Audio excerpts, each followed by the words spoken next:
everybody, and welcome to another great episode of My EdTech Life. Thank you so much for joining us on this wonderful Tuesday, or it may be Wednesday, depending on where it is that you are joining us in the world. But as always, thank you so much for making My EdTech Life part of your day, part of your listening pleasure. And as always, thank you so much for all the likes, shares, and follows. Thank you so much for subscribing to our podcast. Please make sure you visit our YouTube channel, give us a thumbs up, subscribe to it, and don't miss out on these amazing episodes with amazing guests having some amazing conversations. So, thank you so much as always. And tonight, I am really excited. I have an amazing guest, and I don't have a proper intro just because I'm going to let her introduce herself. But I first started following Kelsi probably on LinkedIn and then kind of a little bit on Twitter. But on TikTok, if you don't follow her, you definitely should because her content is amazing. So I'm really excited and kind of fanboying a little bit because when I bring people onto the show, sometimes I'm like, oh my gosh, these are people that are doing some amazing things. And I get to talk to them and we have a great conversation and they get to share their experiences and, of course, their expertise. So tonight, I definitely want to welcome or give a real warm welcome to Kelsi Marks. Kelsi, how are you doing this evening? Hi, I'm good. I'm really excited to be here. This is my first live podcast, so there's a first time for everything, and I'm ready to jump into the conversation tonight. Awesome. Well, I'm excited to get into the meat of that conversation. But before we do, Kelsey, for all our audience members who will be hopping on live or catching this on the replay, whether it's through their favorite podcast player or through YouTube. So, for those audience members that may not be quite familiar with your work yet, can you give us a little brief introduction and, of course, your context within your work? Sure. So my name is Kelsi Marks. I'm the Director of Resume Services at educatedexit.com, and I am a former teacher and school counselor. I left the profession back in 2018, 2019, somewhere in there. I'd have to check my LinkedIn. It's been a little while. But I left the education profession for EdTech. I made the very traditional jump from a school counseling role into a career services school counseling technology company. And I quickly found out it wasn't for me. I spent about a year and a half in that role before things took a turn with the pandemic, and I ended up moving away from that role. And during that time, I spent 18 months unemployed trying to figure out who I was. I was lost in my identity as a person, as an educator. I really had no idea what direction my career was taking at that point. Fast forward to January of 2021, I believe it was.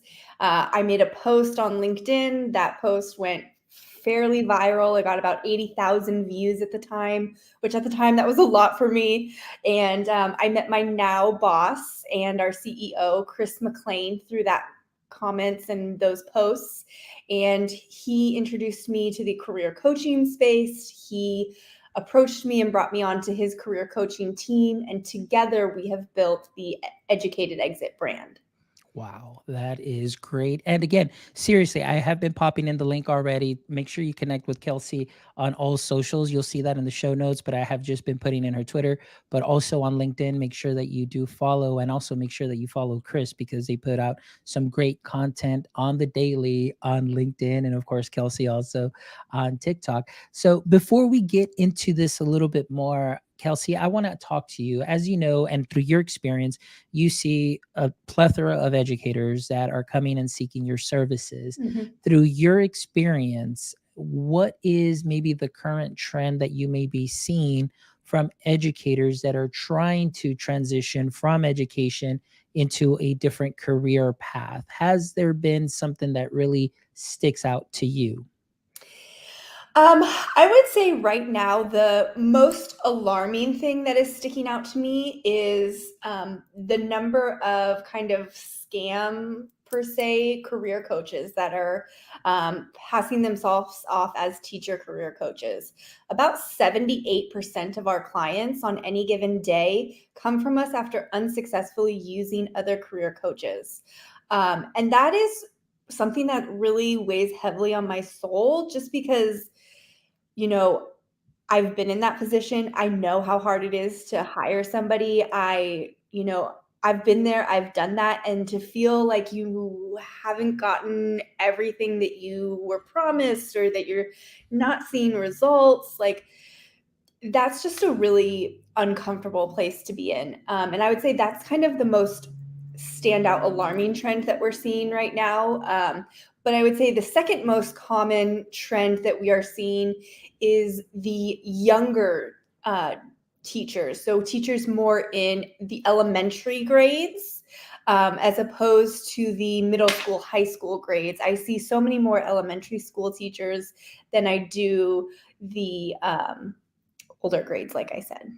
Wow, interesting. Now, going back to your comments and your work that you did actually through in the education space, and then based on what it is that you're seeing, can you share just a little bit of maybe possibly your experience, if you could go that far back, just to hear a little bit of that and what motivated you to say, hey, you know what, maybe this isn't the right step to continue in the right path, and let me find something else. Because again, as you know, and we see it, like, and I know we were talking about millennial Miss Frizzle, and so big shout out to Maggie for being a guest and also, you know, putting herself out there. So we were talking about some of the things that she has been talking about, and even months, you know, prior to Yeah. this, and now we're seeing those things come to fruition. So Yeah. can you tell us a little bit about your story, and then of course the stories that you hear from educators too as well, because I know that there'll probably be like a convergence there. Yeah. So when I was working as a school counselor, I was brought on to be the social and emotional counselor. And quickly it changed. I was tasked with leading all of that social emotional learning curriculum, well being of students, along with a lot of discipline. And I was not trained in discipline. I was not trained in handing down certain reinforcements, I guess is the nice way to say that. Or, you know, entering the school space to be, um, my husband at the time called it like the punisher. You know, Okay. I wasn't prepared for that in any way, shape, or form, nor did I receive training for that. So that was something that really weighed on me, that I was brought in to do one thing and another thing was happening. And I think that's very common right now, especially with the educators that I see. Many school counselors that I work with are also seeing those same issues. I would say also the same thing for principals. I see a lot of principals dealing more and more with serious behavior issues than school management. And that's really sad on multiple levels, but that's a different topic. I also dealt with a lot of respect issues. I was young at the time. I think I was 24 when I first started working in ed. I had a master's degree, and I had a lot of parents making comments and saying things like, why do I have to listen to you? You're barely, old enough to do this, or I have sons and daughters older than you. And that was really hard because, again, like, I have the degrees. I went to school to do this. I was hired to do this. I have a master's thesis in this. Like, I can do this, but I also need you to trust that I can do this and let me, I don't want to say be the leader, but be the guide and the resource to help you through certain situations. Absolutely. And you know, that's, I think one of the things that you've hit that on the head, or the nail on the head, is, you know, that's kind of overstepping in that sense and not treating the teachers like the professionals that they are. You know, a lot of micromanaging, a lot of you know, compliance, and making sure that this is done, and you're filling in those check marks. And oftentimes, you know, we forget that they are the experts. I mean, they have the degrees like you mentioned, but oftentimes that's overlooked. And for a lot of people, it's just that you're not sharing or showing that respect, that you trust me to be professional enough to do that work. But also, like you mentioned very interestingly, that, you know, sometimes when you're brought on to do something, then those responsibilities kind of change a bit. And it's like, whoa, what happened here? I thought that I was going to come in to do this, but now, the other duties as assigned kind of kick in, and then you're finding yourself like, okay, so what am I now? Am I this or am I that? And you're kind of pulled in multiple different ways. So I think that we're seeing a little bit of that too as well. And like you mentioned, discipline too, a lot of the burnout, that Yeah. teachers are being affected by. So with your experience, Kelsi, and again talking about the clients, and we saw, what you saw that they have in common, I would imagine that some of the issues, also deal with, just the burnout, the way that the Yeah. education system is headed. So what are some of the things that maybe some educators just have expressed? And again, this is just for our audience members to hear, what is out there, and the truth of the matter, when it comes to this topic. Yeah, so we have a lot of teachers coming to us citing burnout as a reason for them leaving the profession.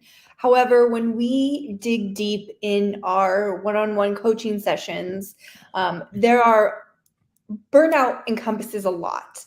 That is mental exhaustion. That is the physical toll of being on a school campus all day, holding it when you have to use the restroom, holding out if you have to eat lunch and there's no other person for lunch duty type of thing. That encompasses, not being able to make it to your son or daughter's recital, ballet, whatever it may be, missing out on family events.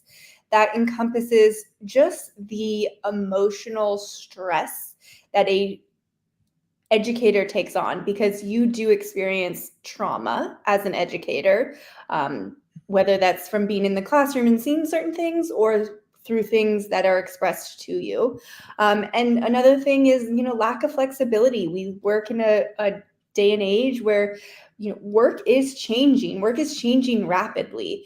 And the fact that some of these teachers almost feel, I don't want to say held hostage, but trapped at school all day, where they have no flexibility to leave and come back and maybe run an errand on their lunch break. That feeling of being trapped is very common.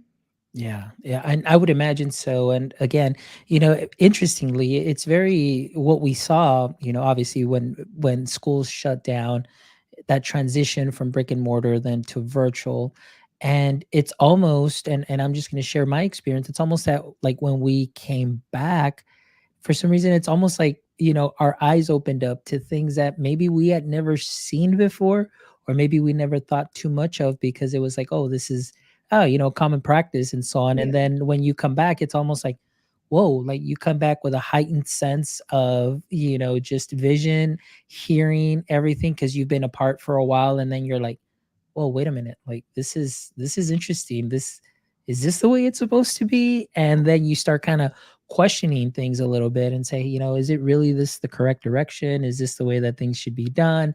And so on. And I've always been pro teacher and helping and alleviate a lot of the stress, and as an instructional tech, it's always like, what tool is out there that I can help you get at least 5 to 10 minutes back in your day, so you can just sit there with the lights off and disassociate for a little bit, or just breathe, or even just go to the bathroom.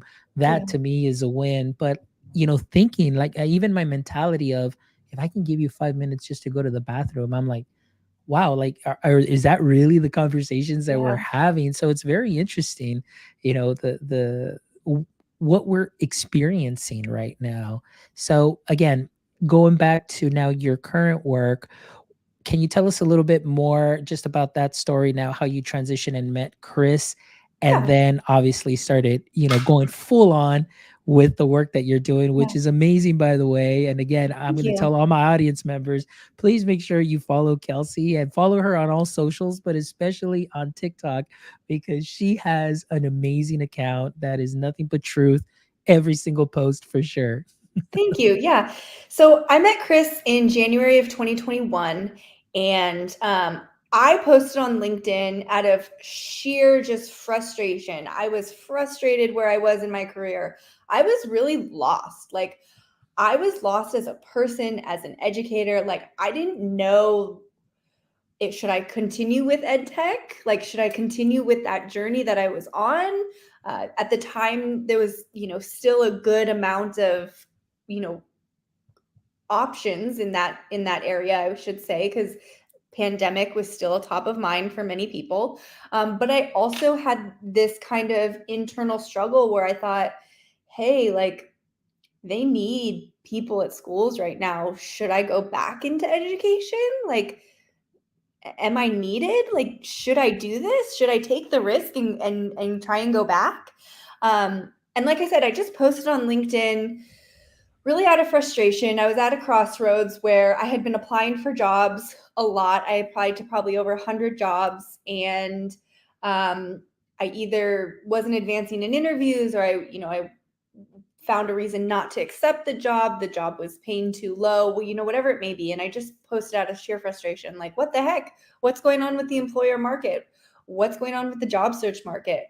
Why am I not making advances? Just sheer frustration, like I said. And that's how I really met Chris. He commented on one of my posts and said, hey, have you ever thought about career coaching? And I had a really strong career services background. Part of my master's degree was in college and career readiness. So I had some of that experience. I had worked at an EdTech company that served career services centers. So, all those things were in the mix for me. I had all that knowledge, and I started kind of training under him. He started coaching me.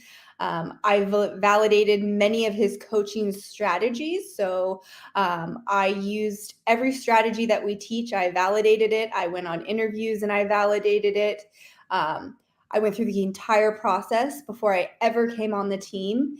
And then afterwards, he really approached me and said, hey, I think you would be really great at this. I think you have some really great skills. I think you're selling yourself short essentially to go work for these major companies. And he brought me on, and he took a huge risk, and I will be forever grateful for that. But yeah, he saw the potential when, I don't want to say no one saw the potential, but he saw the potential before there was Educated Exit. Let's just say that. That's wonderful. Well, that's good to know. And again, please make sure that you do follow Chris. I also follow Chris on LinkedIn. So now, Kelsi, let's talk a little bit about what the services that you provide through Educated Exit. And so, my question to you is what are the most common challenges that educators face when they want to transition from teaching to other industries? And how do, or through your services that you provide, how do you help them overcome those challenges? Sure. So we do something that no one else in the transitioning teacher market space is doing. And that is, we teach proven sales and marketing strategies in order to help you grow in your career, both short term and long term. We believe that just exiting the profession is only the first step. There is likely 10, 20, 30, maybe even 40 years left in your career at that point. So taking that first step out of education is a great step. Like, that is huge for many people. But being able to grow in your career with longevity, that is also very important. And so we are teaching sales skills. I can't get too much into it, but essentially we teach you how to prospect, build employer networks, develop referrals into companies, that type of thing.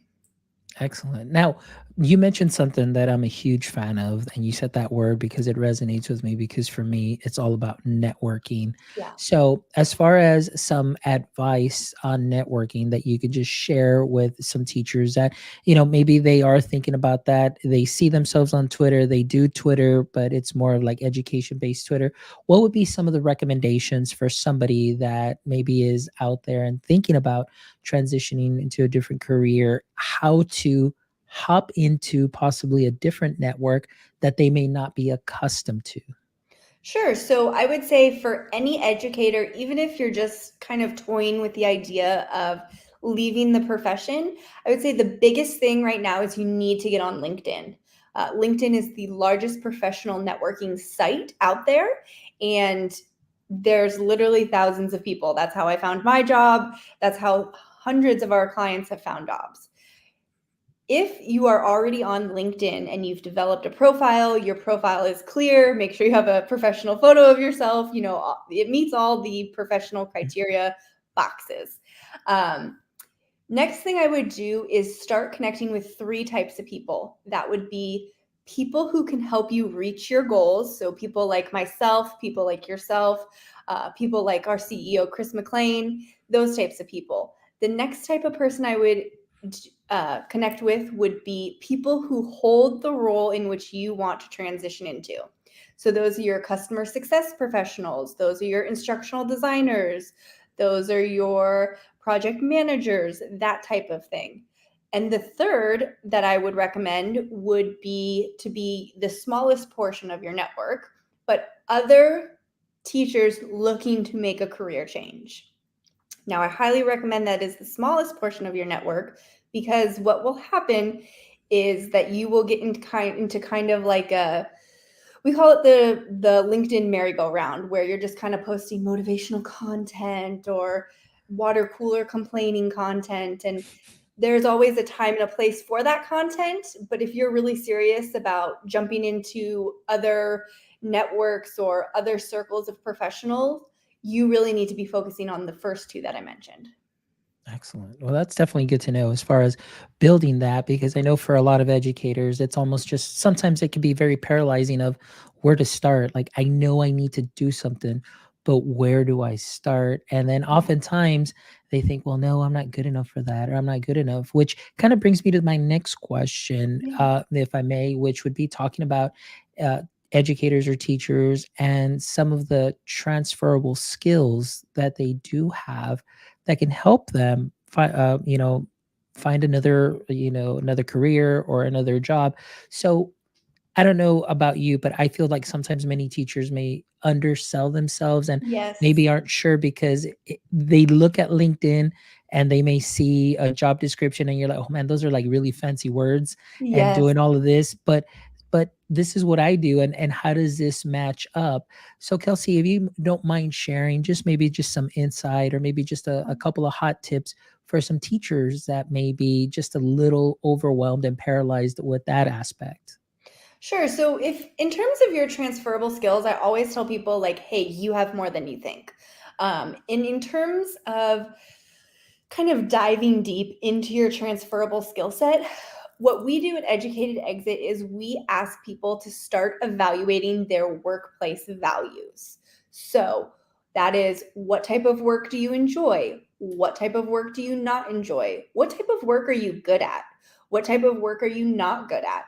Those types of questions really get you thinking about, hey, what are my strongest transferable skills? And I can guarantee you it's probably not classroom management or student behavior management. It's things like grant writing, it's things like customer service, it's things like stakeholder management, managing expectations, those types of skills. All those skills can be transferred into almost any other job, maybe other than grant writing. But I mean, those are highly transferable skills that you can take to any job anywhere. Excellent. And I think oftentimes too, maybe even just in the wording aspect, just again, and I know that there are other creators out there, and maybe you can, tell us what might be some flags of other creators that may say, "Hey, let's take a look at this resume and let's take a look at what you're currently doing." And sometimes they'll give advice like instead of doing this, do that, and so on. And with so much information out there, Kelsey, and a lot of other creators, and like you mentioned, many people that may pass themselves off as these career coaches or resume writers for advice for teachers that may be seeking this service. Obviously, I would recommend them to come to you just because of your content that you put out, but also just because of the results that you have proven to have, and seen who at least one person in common that you have worked with. But what would be some red flags for educators to watch out for as they're seeking services or seeking help to transition from their current role? Sure. So for me, the biggest red flag is anybody who's selling a resume template, because a template means almost nothing without the right content. So people who are pushing these like ATS foolproof templates, that to me is just like the biggest red flag in the entire world. The next thing that comes to mind, I would say, is someone who's not on LinkedIn and is not following the professional conversation in terms of recruitment, career transition, that type of all around conversation on a professional platform like LinkedIn.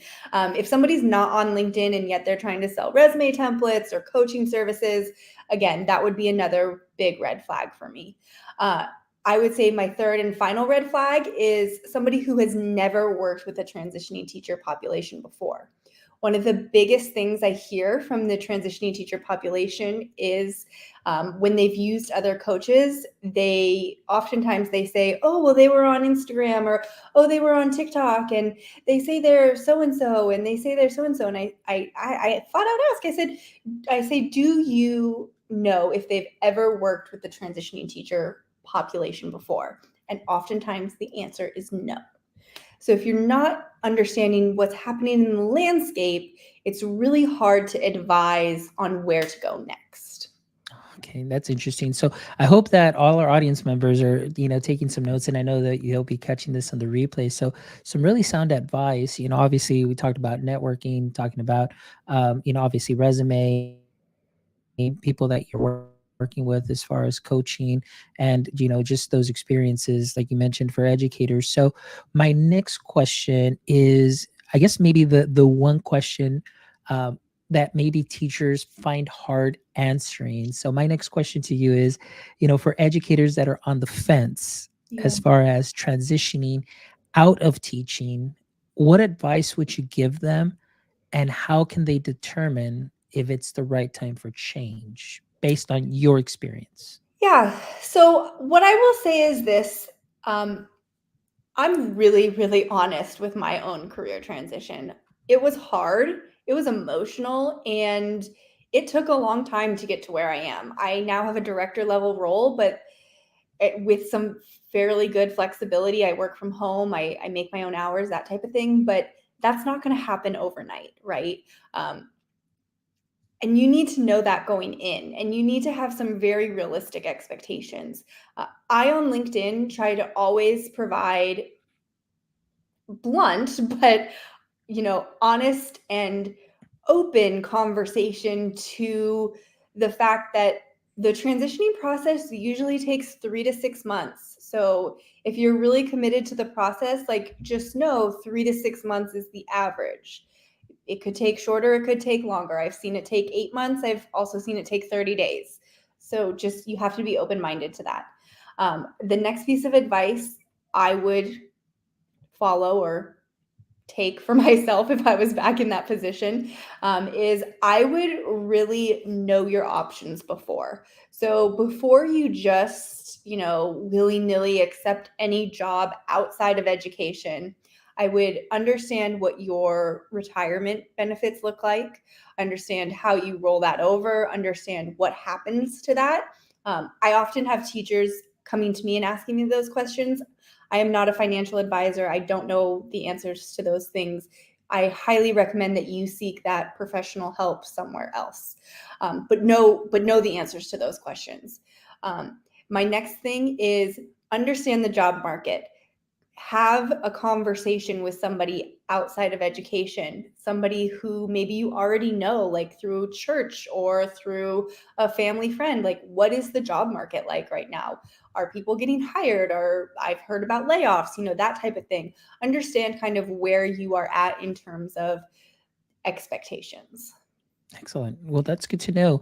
Now, kind of going, a little bit further into this and speaking about your service there through Educated Exit, how do you, for example, let's say I say, hey, you know what? I want to try this service. This is what exactly what it is that I'm looking for.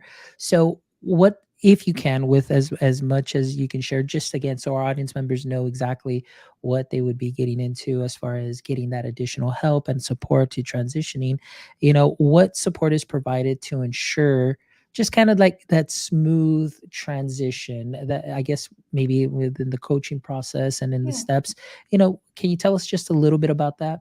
Sure. So with us at Educated Exit, something that is very different from us than, or very different for us than any other career coaches on the market, is that we provide one-on-one support with you with our classroom to corporate package. It's one-on-one coaching, and it's hand-holding all the way through the process until you accept an offer letter, essentially. So that is developing career clarity, developing a job search strategy specifically for you, because you have very different needs and expectations and goals than me, right? So you need your own specific job search strategy.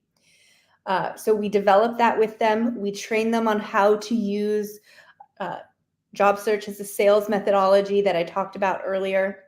Then we do resume, cover letter, LinkedIn, networking, and then we kind of let them loose and kind of let them execute with some blunt and empathetic constructive criticism along the way.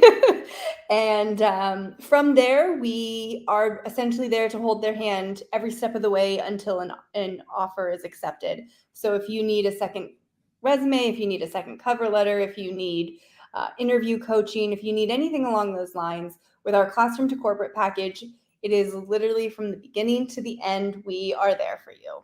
Oh, that's great. And I know I just want to share that that is definitely so reassuring, because of the way that you described the process. And one thing that I love though that you mentioned, Kelsey, is just how honest you are. I mean, you really trying to help, teachers or educators that are looking to transition into a different career path. And sometimes you do have to be honest, but I'm glad that you're being honest so that way you can help them out, but also the level of support that you're offering. And you mentioned to me the value of being able to trust somebody that's going to walk me through each step of the way.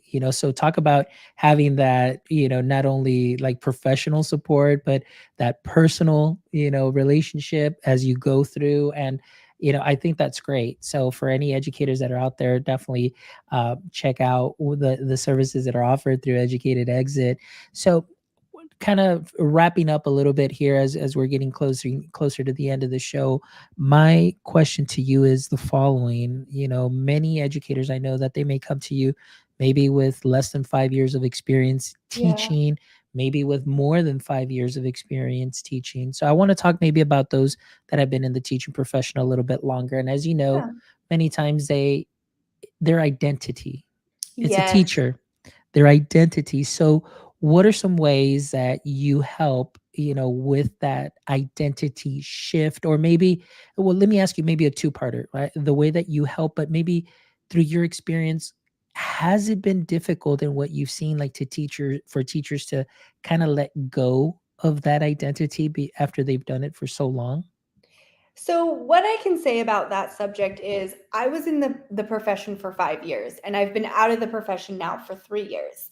And to this day, I still view myself as an educator. It looks different now, 100%, it looks different. But to this day, I still personally struggle with the idea that I am an educator. I never wanted to do anything else growing up other than be a teacher. That dream came true for me. I did that. I was a school counselor. And 3 years after leaving the profession, I still view myself that way. So, for those who have been in the profession for 5, 10, maybe even 15 years or longer, I will say that it is 100% a process. Coming to us on day one is going to look very different for every single person. But leaving us on day 99 or day 60, whatever it is, however long it takes you to accept that role, also looks very different, because you're going to go through a very serious personal transformation. We ask you about your values. We ask you about what you want your life to look like after education. And many times it takes people 3, 4, 5, maybe even 7 or 8 days to really sit down and, number one, think about that, and number two, have conversations with their significant others and really open up the dialogue of what is my life after this? Because my life has been only this for so long. Wow, interesting. All right. Well, last question before we get to our closing segment, because I just thought about this. With you told us a little bit about the experiences that you've had, obviously with educators transitioning into new careers, but based on all of that experience that you have, what insights would you or do you feel comfortable providing about what you see the future education sector looking like? So I think education in general is moving in a very contentious direction, I guess is the right word I should use. And I think that as a whole, as a society, we are really going to need to sit down and look not only at the education system and the curriculum, but look at the outcomes that we're pushing from some of this education, policy and implementation of certain technology and curriculum, um, and think like, is this the direction that we want to go in? Because the students in school who are learning these things right now, they're going to enter the workforce at some point, right? So that's something that we really need to think and consider. And another thing I would really push people to think about is what expectations or what behavior or values or, you know, really existential things are we implicitly sharing with children with this large teacher exit, with the push of technology centers and zero, human interaction. Like, what is that telling the next generation of students? Because I can tell you from my personal experience, it's not a positive impact that it's making. Excellent. And Tim Cavey is joining us here from Teachers on Fire podcast. Tim, thank you so much. And he has a comment here. It says, there's so many tired teachers out there who literally cannot imagine an alternative career track out there. What are your thoughts on that, Kelsi, based on what you see? So in terms of like an alternative career track, you know, every single person is different, right? So every single person is going to have different workplace values, different, things they want to obtain. But in terms of like the mental exhaustion of being a full-time teacher and looking for a job and pile on family, pile on community activities, all of those things contribute to your overall mental well-being, mental state, all of those things have a huge impact on our lives, positive and negative. So when it comes to the exiting of the profession, I always tell people, and it's a very hard pill for people to swallow, is the fastest way to leave and the way to have the most peace of mind is by hiring a career coach to help you navigate. Because really, that person is there to help you, essentially wade through the waters. Like I said earlier, like we are there every step of the way holding your hand. Excellent. Well, that's good to know. Kelsi, this is just amazing. It was a very insightful conversation. I really thank you so much for taking time out of your day to come and share your experience, the work that you and Chris are doing through Educated Exit in helping out many educators, transition from classroom into different careers. Obviously, the services that you offer, walking them along every step of the way, guiding them, which is something that's very important. And, we hit on so many great points on where teachers might get stuck and just that analysis paralysis and just Yeah. decide to not move forward because they may feel overwhelmed.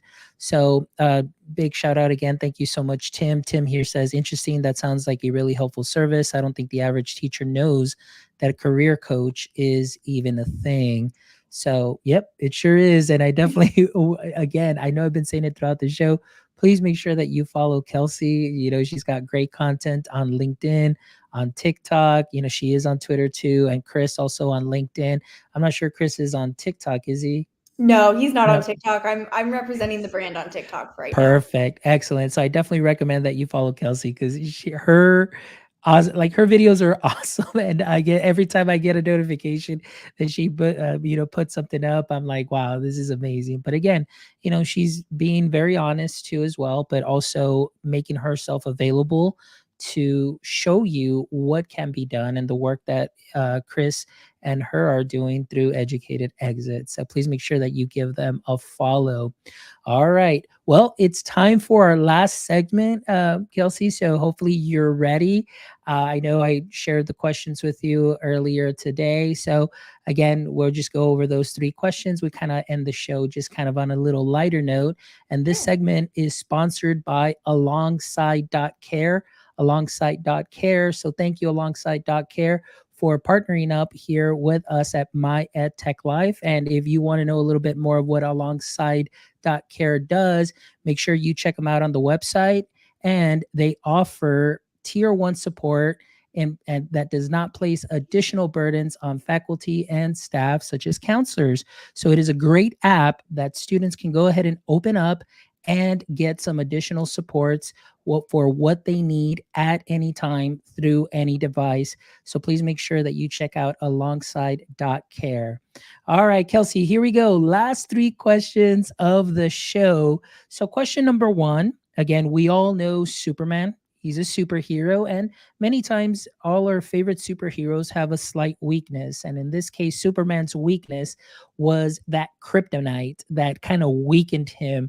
So, in for you, I'm going to change the question a little bit and say, in the current state, I guess, in the current state of education, it does fit, but I kind of wanted to fit in kind of with the work that you do. But in the current state of education, and I guess or transitioning teachers, what would you say is your current edu kryptonite?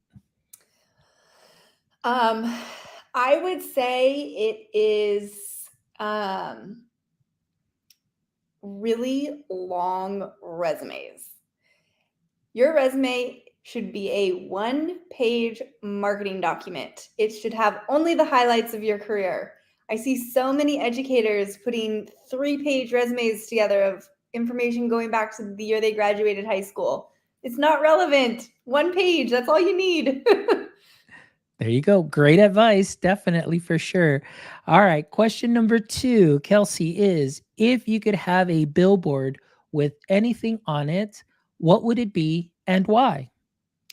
I would have a billboard of just the Educated Exit brand, team, and all of our socials on that. So that way, people who feel stuck in the profession or feel stuck in their career know and understand that there is help for them out there.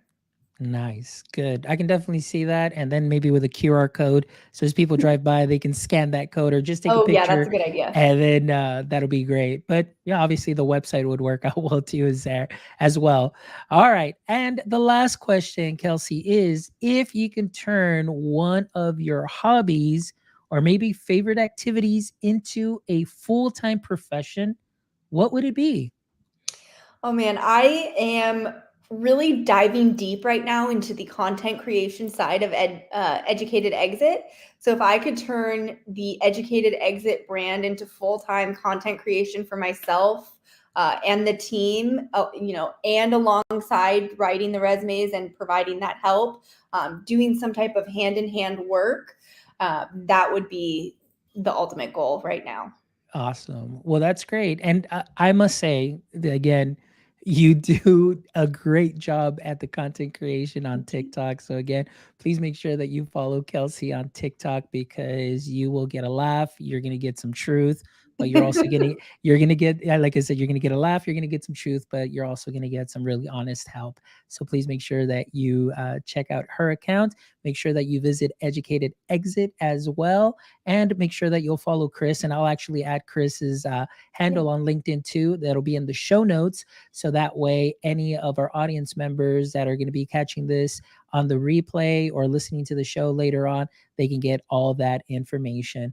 But Kelsi, thank you again. for Thank just a you. very insightful conversation and just bringing your expertise into this great podcast. And again, we always try and have a mix of conversations. It's not always necessarily ed tech related, but it's conversations that are out there, things that are happening, and we want to make sure that all our audience members know what is out there. So, we just keep them informed. So thank you so much for everything you shared, Kelsi. Thank you so much Our for having me. Yes, of course. And again, ladies and gentlemen, as always, from the bottom of my heart, thank you so much for all of your support. I really appreciate you guys, everything that you've done for us for the podcast in the last 3.5 years. We do what we do for you. We definitely have a passion of just connecting wonderful educators, creators, practitioners, bringing them all together here through this show to bring you amazing conversations. So please make sure that you check out this episode and the other 215 amazing episodes with wonderful educators, creators, and practitioners so you can take some knowledge nuggets from and sprinkle them on to what you are already doing great. And please make sure that you give us a like, a share, a follow. Make sure you subscribe to our YouTube channel. That'll help out. That'll help out our show tremendously as well. And if you would love to contribute to our mission of connecting educators and creators one show at a time, please make sure you stop by our website at myedtech.life, where you can check out this episode and all the other episodes. But you can also get yourself some My EdTech Life swag. And as you know, all of that goes back into the show so we can continue to bring you some amazing conversations with creators, educators, and practitioners from around the world. And as long as there's a great conversation to be had, we'll definitely make that space available. So thank you all from the bottom of my heart. And as always, my friends, until next time, don't forget, stay techie.